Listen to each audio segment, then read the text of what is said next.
தமிழகத்தின் முன்னாள் முதலமைச்சராக செயலாற்றின நல்ல பணிகளை செய்த மாண்புமிகு மு.க.ஸ்டாலின் ஐயா அவர்களுக்கு என்னுடைய அன்பின் வாழ்த்துக்கள்.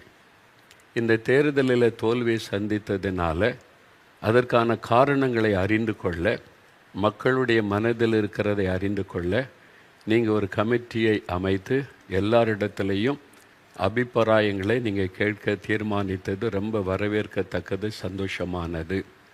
பொதுமக்களும் உங்களுடைய மனதில் உள்ளதை இதை பற்றி கருத்துக்களை தெரியப்படுத்தலாம் என்று சொன்னதுனால நான் எந்த கட்சி சார்பும் உடையவனாக இல்லாதபடி பொது ஜனங்கள் சார்பாக சில கருத்துக்களை நான் உங்களுக்கு சொல்ல விரும்புகிறேன்.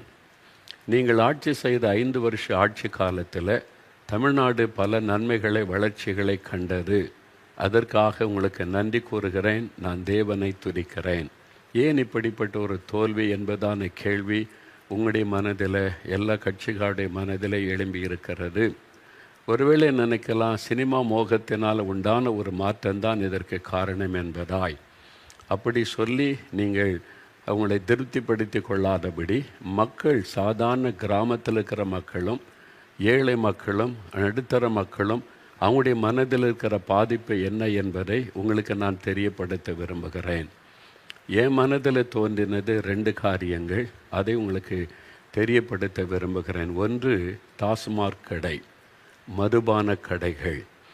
அதாவது தமிழ்நாட்டில் மதுபானத்தினால் 1,25,00,000 பேர் தினசரி குடிகாரர்களாய் மாறிவிட்டார்கள் என்று உயர்நீதிமன்றத்தில் ஒரு நீதிபதியே வேதனையோடு சொன்னதை சில ஆண்டுகளுக்கு முன்பாக நடைபெற்றது.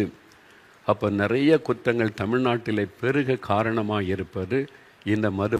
2வது ஒரு காரியம், நான் அறிந்த விதத்தில் லஞ்சம். இது எல்லா அரசாங்க அலுவலகத்திலும் வேகமாக மிகப்பெரிய பாதிப்பை உண்டாக்கிவிட்டது ஏழை மக்களுக்கு.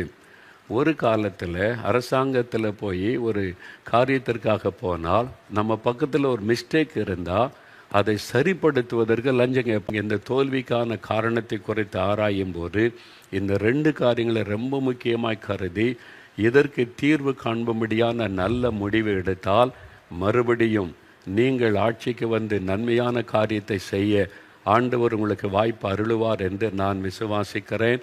நலமானதை யோசித்து நலமான முடிவெடுக்க வேண்டுகிறேன். ஆமேன்.